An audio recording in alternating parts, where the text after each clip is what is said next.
যখন ভুটানে বা সিকিমে ভয়াবহ বৃষ্টি হয় তখন এই শান্ত নদীগুলি পাহাড়ের রুদ্রমূর্তি ধারণ করে, যেমন কালীখোলা নদী। এই কালীখোলা নদীর কালীখোলা ব্রিজ পুরোপুরি একেবারে ভাসিয়ে নিয়ে চলে গেছে, ব্রিজ ভেঙে গেছে। মুখ্যমন্ত্রী যান, মুখ্যমন্ত্রী দেখেন, গোটা সিচুয়েশনটা পর্যবেক্ষণ করেন, তারপরেই সেতু সারানোর নির্দেশ মুখ্যমন্ত্রী মমতা বন্দ্যোপাধ্যায়ের। ওখানে একটা নতুন ব্রিজ হচ্ছে যেখানে মিরিকে ভেঙেছে, সেটা 1 ইয়ার লাগবে to complete it.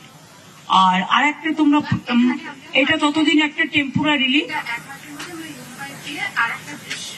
Hume pipe দিয়ে ওরা একটা 1 মাসের মধ্যে একটা টেম্পোরারি ব্রিজ করে দেবে, কিন্তু এটা একটু তাড়াতাড়ি করলে ভালো, কারণ ওটা ডিসকানেক্টেড হয়ে গেছে 20 দিনের মধ্যে টেন্টেটিভলি।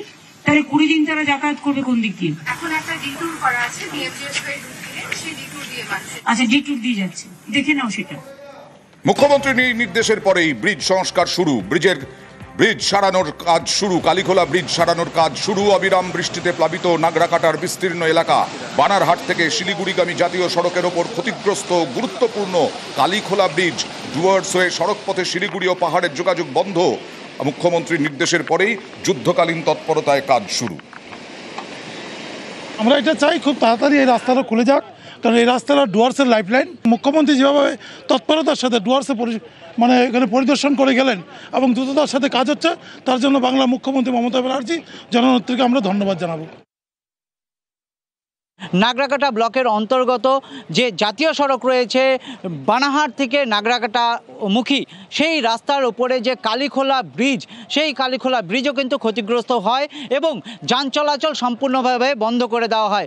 প্রশাসনের তরফ থেকে কিন্তু ব্যবস্থা নেওয়া হয়েছে। আজ মুখ্যমন্ত্রী সেই ব্রিজে এসে দেখে গেলেন এবং আধিকারিকদের জানালেন যে অতি শীঘ্রই এই কাজ সম্পূর্ণ করে যান চলাচল স্বাভাবিক করতে।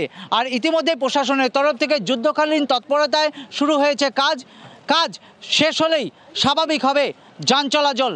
ডুয়ার্স এবং শিলিগুড়ির যে যাতায়াত তা সুগম হবে। জলপাইগুড়ির নাগরাকাটা থেকে রকি চৌধুরী, নিউজ 18 বাংলা। আমাদের প্রতিবেশী দেশে কখন বৃষ্টি হবে তার পূর্বাভাস পাওয়া যায় না। নদীগুলো নিয়ন্ত্রণ করা, এই সমস্ত কিছু নিয়ে ইন্দো ভুটান রিভার কমিশনের দাবি বারবার রাজ্য চালিয়ে আসছে, কিন্তু আজও সেই ইন্দো ভুটান রিভার কমিশন বিষবাঁও জলে। পাহাড়ে বন্যায় মারা গেছে, ম্যানমেড বন্যায়, পরিকল্পিত বন্যায়।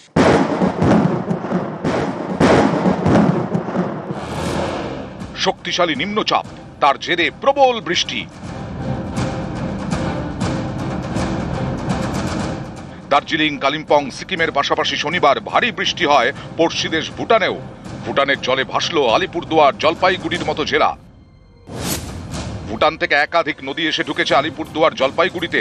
আলিপুরদুয়ারের ওপর দিয়ে বয়ে গেছে তোরসা, রায়ডাক, সংকোষ, কালজানি। জলপাইগুড়ি দিয়ে বয়ে গেছে জলঢাকা, ডায়না, সুকৃতি এবং রেতি। ভুটানের জল ঢোকে এই নদীগুলিতে, সেই জলে ভেসে গেছে আলিপুরদুয়ার, জলপাইগুড়ির বিস্তীর্ণ এলাকা।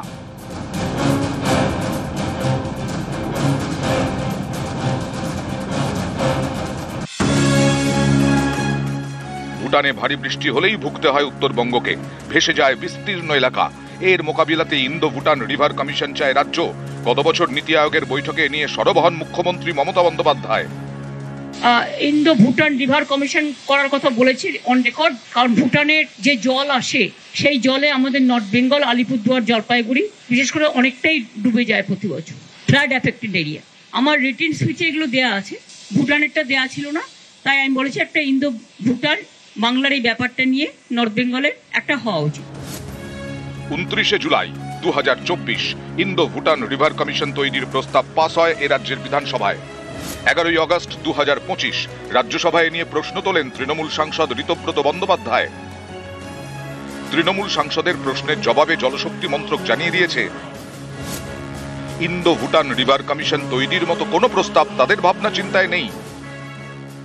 জলশক্তি মন্ত্রকের কাছে প্রশ্ন করেছিলাম ইন্দো ভুটান রিভার কমিশন করবার কোনো পরিকল্পনা কেন্দ্রীয় সরকারের আছে কিনা। ঔদ্ধত্যপূর্ণভাবে কেন্দ্রীয় সরকার বলে দিয়েছেন যে না, নেই। ইন্দো ভুটান রিভার কমিশন তৈরি হলে ভুটানের রেন গেট স্টেশন বসানো হবে। কোথায় কত বৃষ্টির পূর্বাভাস তা জানা যাবে। বৃষ্টির জল নদীপথে আটকানো সম্ভব কিনা তাও নিশ্চিত করা যাবে। ভুটানের ব্যাপারে আমি চিঠি দিয়েছিলাম প্রধানমন্ত্রীকে, কিন্তু আমি এখনো পর্যন্ত কোনো রেসপন্স পাইনি। নর্থ বেঙ্গল প্রতিবার কত আর ফেস করবে? ভুটানের প্রায় 56টা নদী প্লাস সিকিমের 14টা হাইডেল পাওয়ার করেছে, সমস্ত জলটা চলে আসে, জল ওখানে রাখার জায়গা নেই, সবটাই এসে বাংলাকে ভাসিয়ে দেয়। সেই জন্যই আমি রিকোয়েস্ট করেছি যে ইন্দো ভুটান রিভার কমিশন তৈরি করার জন্য। নিউজ 18 বাংলা। সবথেকে বেশি মানুষ মারা গেছেন কোথায়? দার্জিলিংয়ের মিরিকে। ধসে বিপর্যস্ত দার্জিলিংয়ের মিরিক, সবথেকে বেশি মানুষের প্রাণ গেছে।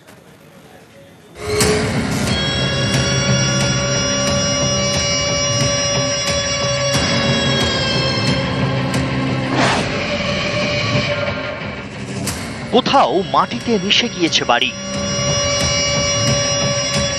কোথাও দাঁড়িয়ে কংক্রিটের কঙ্কাল। বৃষ্টি আর ধসে লন্ডভন্ড মিরিকের বিস্তীর্ণ এলাকা। দার্জিলিং জেলার এই মহকুমা সবচেয়ে বেশি ক্ষতিগ্রস্ত। শনিবার নাগাড়ে বৃষ্টি, রাতভর, গভীর রাতে ধস নামে মিরিকে। ক্ষতিগ্রস্ত হয় 100-র বেশি বাড়ি। মেচিদারা গ্রামের অবস্থা সবচেয়ে ভয়ঙ্কর।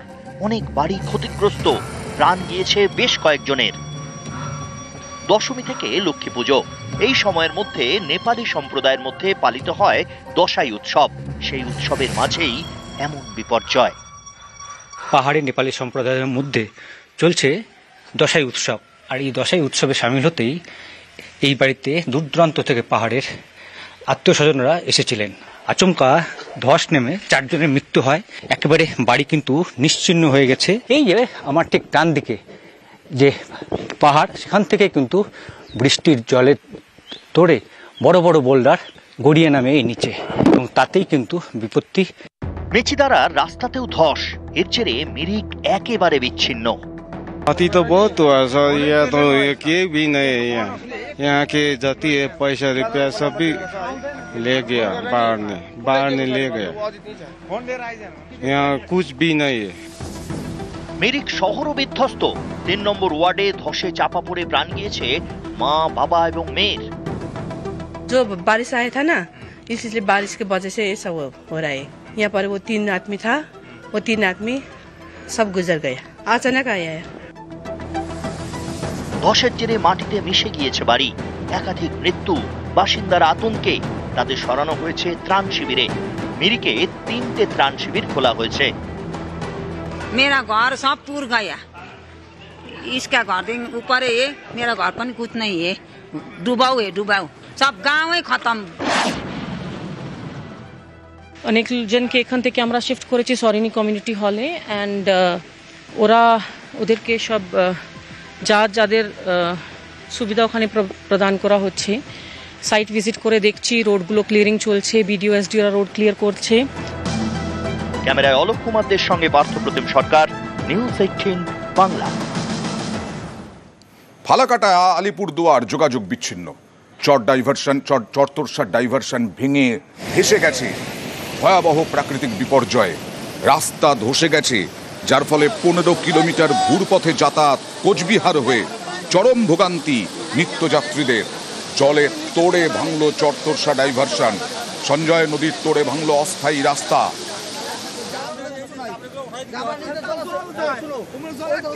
হ্যাঁ, আমরা ফালাকাটা যাচ্ছিলাম, কিন্তু এসে দেখি বালুঘাটের ব্রিজ ভেঙে গেছে। এখন তো আর যাওয়া হচ্ছে না, ঘুরে যেতে লাগবে। আচ্ছা আচ্ছা, আপনার বাড়ি কোথায়? বাড়ি যোগেন্দ্রনগর।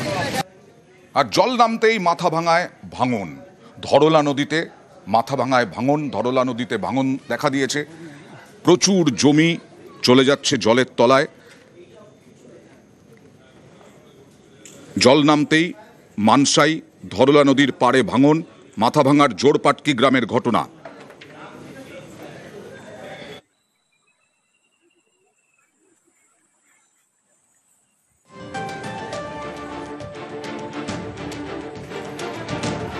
বন্য প্রাণ ভেসে গেছে। বন্য প্রাণ বাঁচাতে লোকালয়ে একেবারে রাত্রে আটকে ছিল গন্ডার। দেখুন, একেবারে জনবসতি এলাকায় ঢুকে পড়েছে গন্ডার প্রাণ বাঁচাতে। এরকম ভাবে ভাসতে দেখা যায়নি বন্য প্রাণকে এই বঙ্গে। আর তারপরে সকালবেলা পুনকি হাতি দিয়ে গন্ডারকে তার জায়গায় ফেরানোর চেষ্টা বন দফতরের। জলদাপাড়া জাতীয় উদ্যান কর্তৃপক্ষ হাতি নামিয়েছিল। প্রাণ বাঁচাতে লোকালয়ে গন্ডার গেছে, গন্ডারকে উদ্ধারে পুনকি হাতি।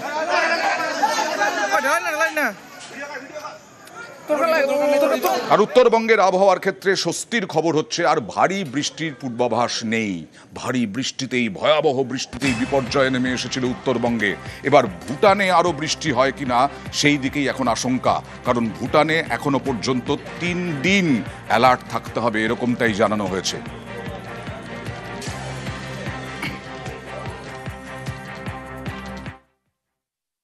এখন আমাদের যা আবহাওয়ার পরিস্থিতি, তাতে উত্তরবঙ্গে আবহাওয়ার ক্রমশ উন্নতি হবে এবং আগামী কয়েকদিনে ক্রমশ বৃষ্টিপাত কমবে। অলরেডি অনেকটাই কমে গেছে এবং আজ থেকে আমাদের আর কোনো ভারী বৃষ্টির সতর্কতা নেই উত্তরবঙ্গের জন্যে। উত্তরবঙ্গের ক্ষেত্রে বিক্ষিপ্তভাবে হালকা থেকে মাঝারি বৃষ্টিপাত আগামী 2 দিনে বজ্রবিদ্যুৎ সহ হতে পারে। তার জন্য থান্ডারস্টর্ম অ্যাক্টিভিটি টেম্পোরারি যেমন হয় সেরকম হওয়ার সম্ভাবনা রয়েছে। বাকি বৃষ্টিপাত কমই থাকবে এবং ক্রমশ এই বৃষ্টিপাত উত্তরবঙ্গে কমতে থাকবে। সমস্যায় পর্যটকরা, পর্যটন শিল্পই সমস্যায় এই মুহূর্তে, ভয়াবহ বিপর্যয়।